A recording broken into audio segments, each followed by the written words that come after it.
प्रभु जी गाते आते हैं तुझ पास, जीवन जल के प्यास एक ही तो है आस। जग निर्माता मुक्तिदाता जीवन जल देखा, जीवन जल देखा, जीवन जल देखा। प्रभु यीशु मसीह के पवित्र नाम पर प्रेम भरा नमस्कार। प्रभु की असीम करुणा से पिछले 5 साल से शुभ संदेश चैनल द्वारा प्रस्तुत किए इस जीवन जल कार्यक्रम में आपका स्वागत करते हैं।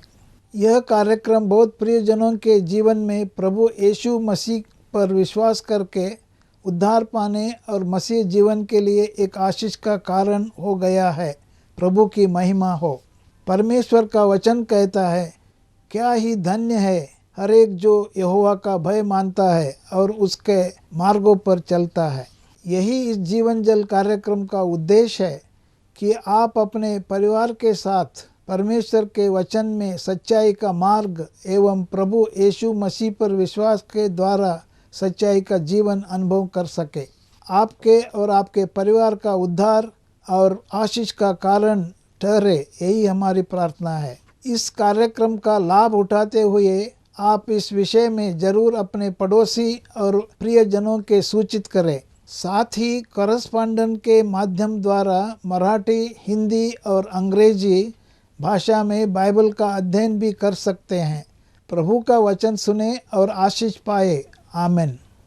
जीवन जल कार्यक्रम देखने वाले सभी दर्शकों को जगत का उद्धारकर्ता प्रभु यीशु मसीह के पवित्र नाम से नमस्कार। यूहन्ना अध्याय 7 और पद 37 में पवित्र शास्त्र वचन में ऐसा लिखा हुआ है, यीशु ने लोगों को पुकार कर कहा, यदि कोई प्यासा हो तो मेरे पास आकर पिए। जो मुझ पर विश्वास करेगा उसके हृदय से जीवन के जल की नदियां बह निकलेगी। क्या आप जीवन में प्यासे हैं? क्या सच्चाई की तलाश में है? प्रभु यीशु मसीह आपके प्यास को बुझाना चाहता है, आपके सवालों का जवाब देना चाहता है। तो आइए आज परमेश्वर के संदेश सुनने से पहले अपने मनों को तैयार करें और इस मधुर संगीत का आनंद उठाएं।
जीवन जल के सभी श्रोताओं को प्रभु यीशु मसीह के पवित्र नाम में हमारा प्यार भरा नमस्कार।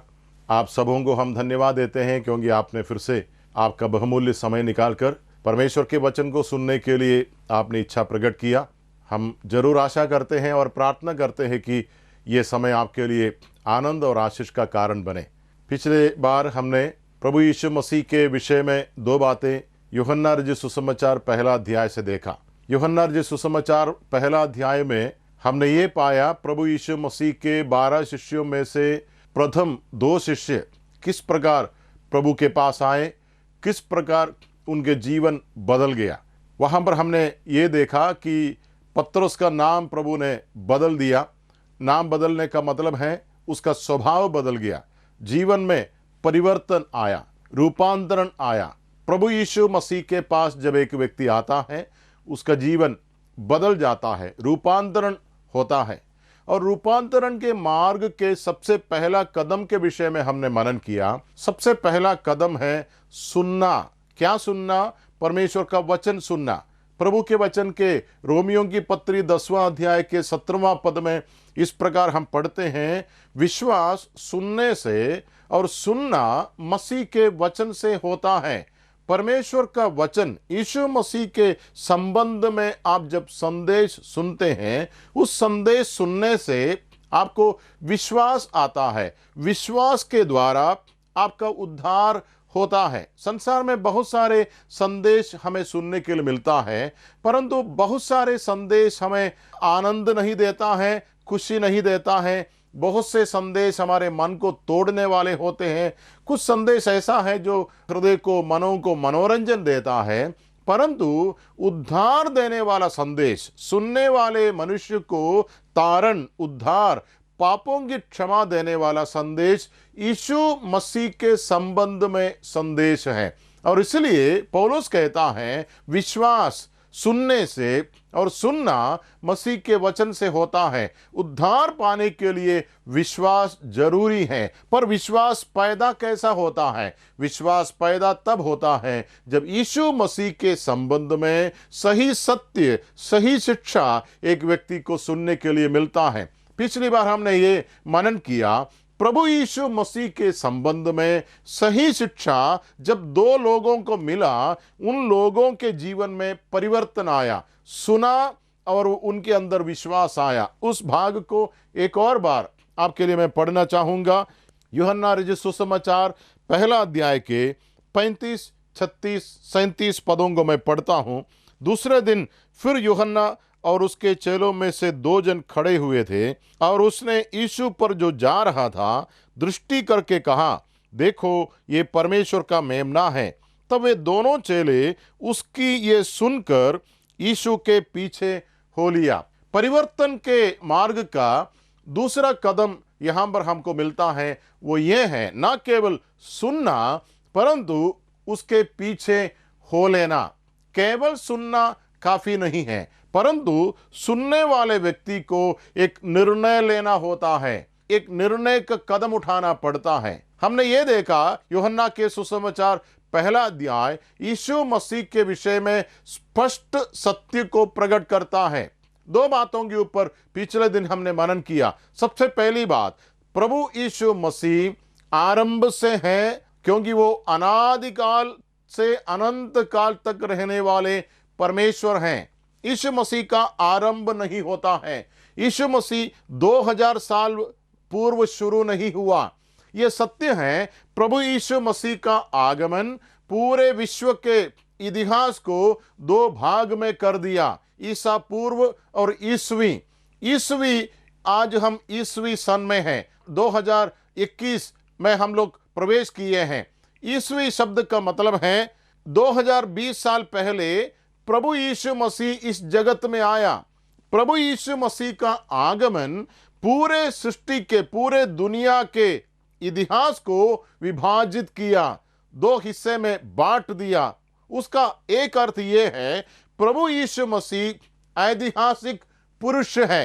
प्रभु यीशु मसीह के विषय में जो बातें हैं, संदेश हैं, ये कथा नहीं है, कल्पना नहीं है, अनुमान नहीं है, कहानी नहीं है, ये सच्चाई है, हकीकत है। क्योंकि यीशु मसीह ऐतिहासिक पुरुष हैं, संकल्प का एक पुरुष नहीं है, परंतु ऐतिहासिक पुरुष हैं। यीशु मसीह जिस गांव में पैदा हुआ वो गांव आज भी फलस्तीन देश में अस्तित्व में है, वो गांव बेतलहम गांव है। परंतु ये सोचना बहुत ही गलत है कि यीशु मसीह का शुरुआत बेतलहम में हुआ, यीशु मसीह का शुरुआत 2000 साल पहले हुआ। ये गलत है, क्योंकि बाइबल प्रभु यीशु मसीह के विषय में जो बातें हमें सिखाता है वो ये है, प्रभु यीशु मसीह आरंभ से हैं, अनादिकाल से अनंत काल तक यीशु मसीह हैं। और हमने ये देखा यीशु मसीह के विषय में बाइबल बताती है यीशु मसीह सृष्टि करता है,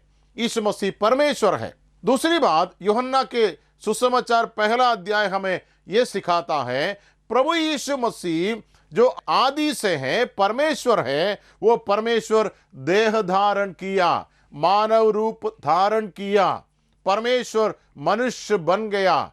यीशु मसीह ईश्वर मानव है, परमेश्वर मनुष्य बना, हमारे बीच में चलते फिरते रहे लगभग 33.5 साल।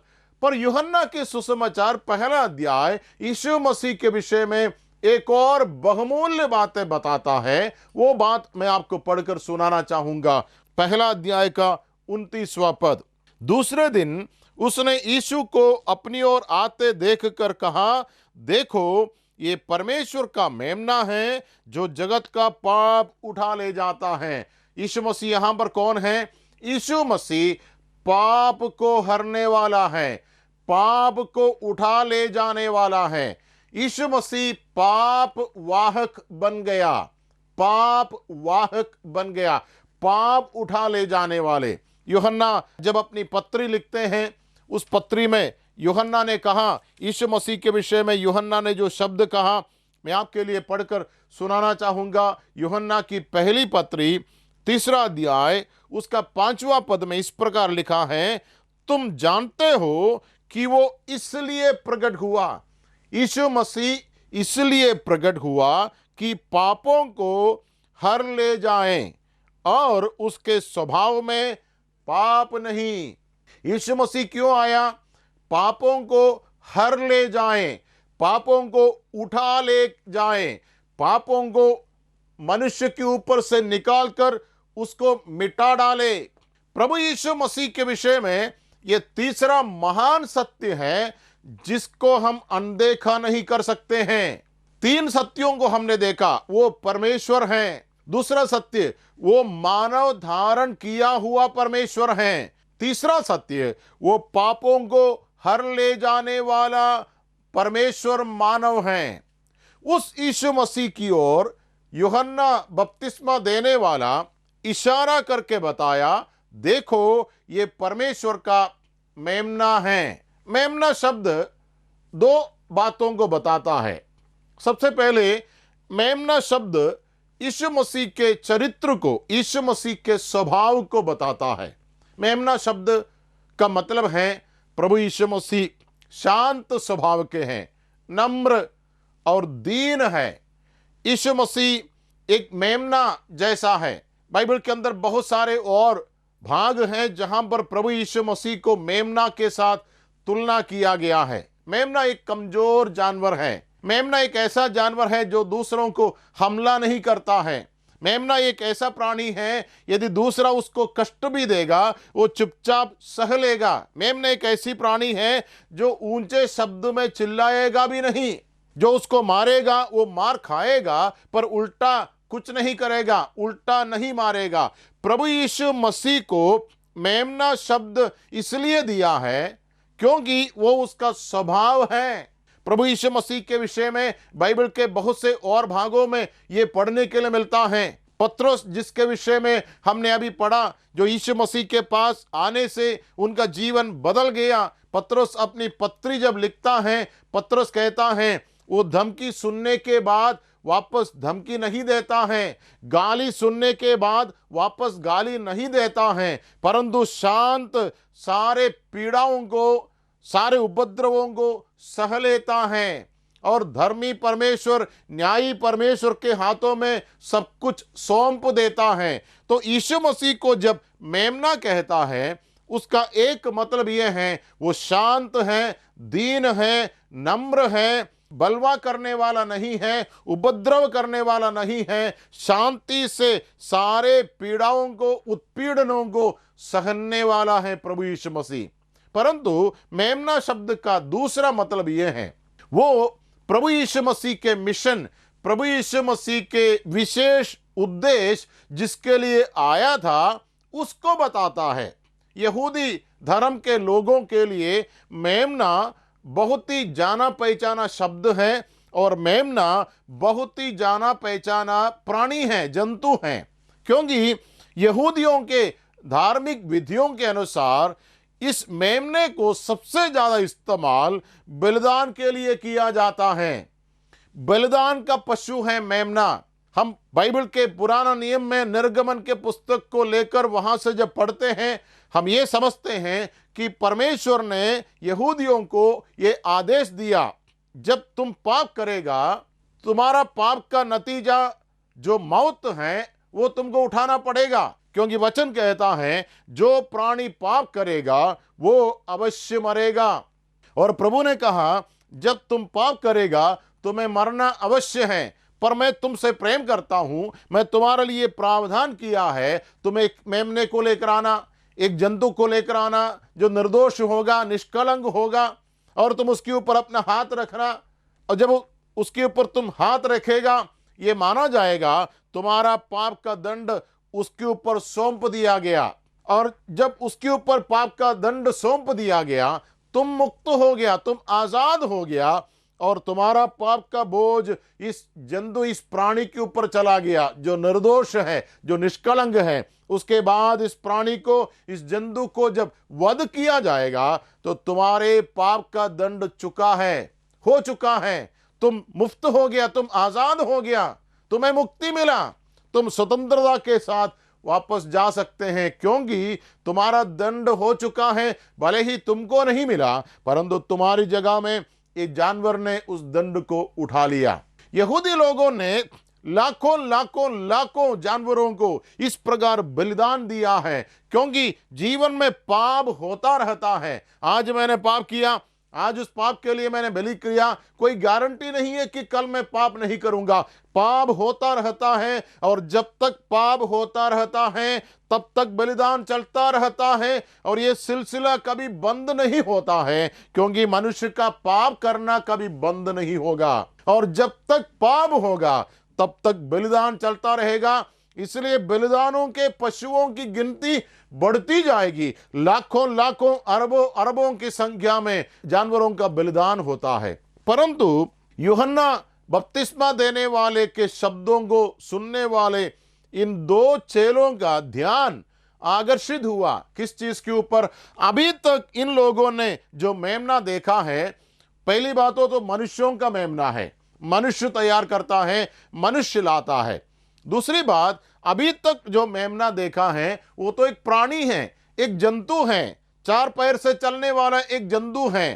परंतु सबसे पहली बार यूहन्ना के शिष्यों ने एक ऐसा मेमना को देखा जो स्वयं परमेश्वर का मेमना है, अर्थात जो परमेश्वर की ओर से आया हुआ मेमना है, जिस मेमने को परमेश्वर ने भेजा है, सबसे पहली बार देखा। दूसरी बात, इन शिष्यों ने सबसे पहली बार एक मानव मेमने को देखा है। अभी तक जो मेमना देखा है वो तो जानवर है, परंतु पहली बार इन दोनों ने एक मानव मेमने को देखा है।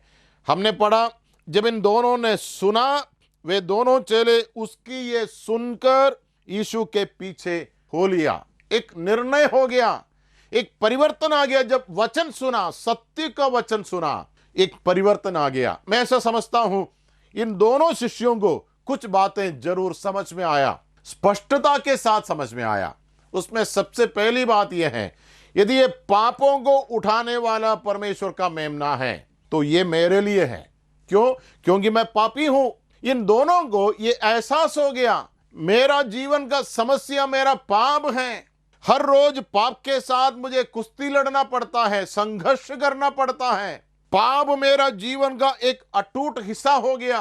हालांकि मैं पाप करना नहीं चाहता हूं, फिर भी मैं पाप करता हूं, पाप कर बैठता हूं, क्योंकि पाप मेरे अंदर बसा हुआ है।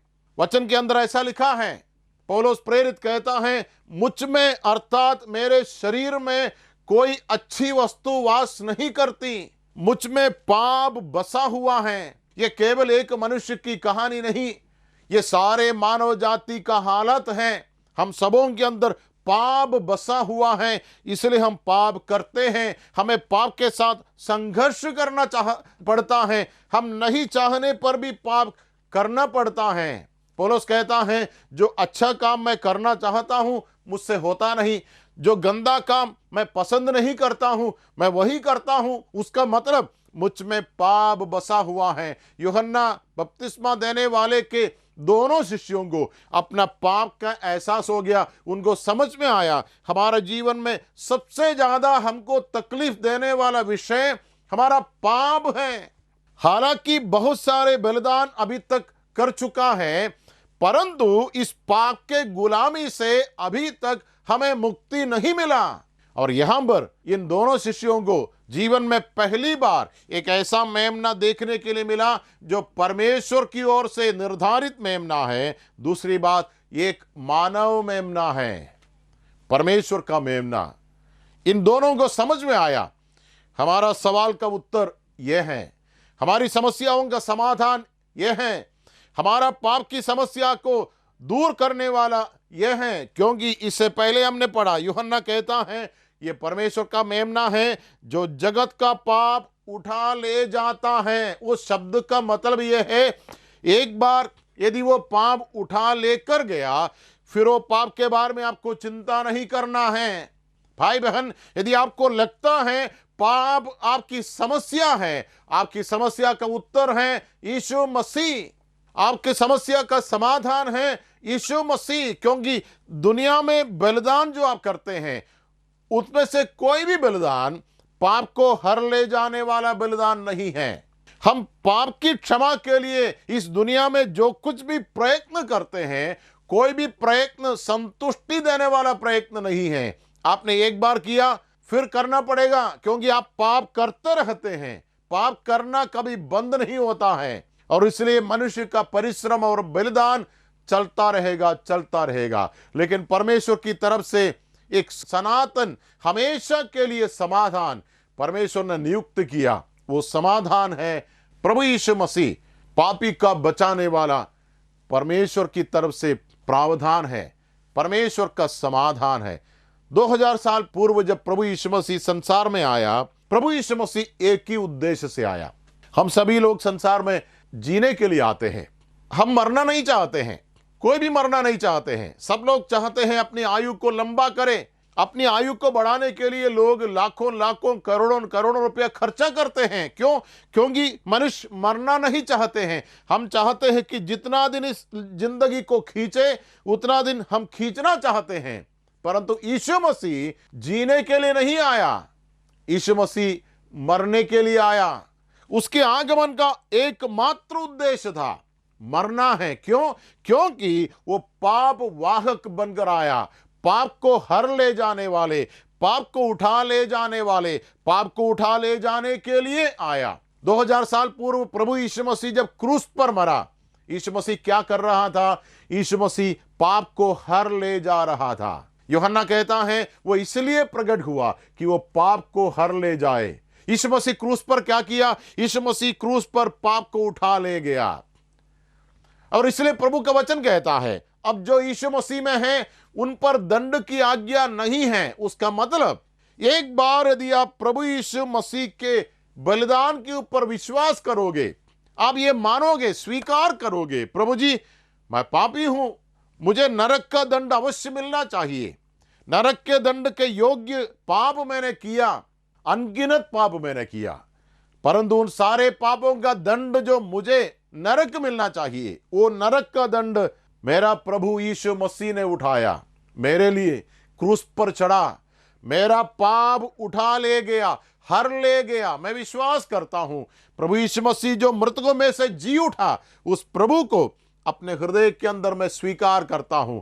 मेरा स्वामी, मेरा राजा बनकर प्रभु जी आप मेरे अंदर वास करिए, मैं अपना जीवन आपको समर्पण करता हूं। यदि आप एक बार प्रभु यीशु मसीह को विश्वास के द्वारा अपने जीवन में स्वीकार करोगे, ये निर्णय आप लोगे, आपका पाप की समस्या हमेशा के लिए समाप्त हो जाएगा। फिर आपके पाप के क्षमा के लिए, फिर आपके पाप की समस्या के समाधान के लिए आपको कुछ नहीं करना है, क्योंकि प्रभु यीशु मसीह ने आपके लिए वो समाधान का काम कर चुका है। और इसलिए प्रभु यीशु मसीह जब क्रूस पर मरा, यीशु मसीह के अंतिम शब्दों में से एक शब्द यह था, सब कुछ पूरा हो गया, पूरा कर दिया। मेरे भाई बहन, आपके तारण, आपके उद्धार, आपके पापों की क्षमा के लिए जो कुछ भी करना था यीशु मसीह ने किया। आपको कुछ नहीं करने का, आपको सिर्फ प्रभु यीशु मसीह को अपने हृदय के अंदर स्वीकार करना है। जब आप स्वीकार करोगे,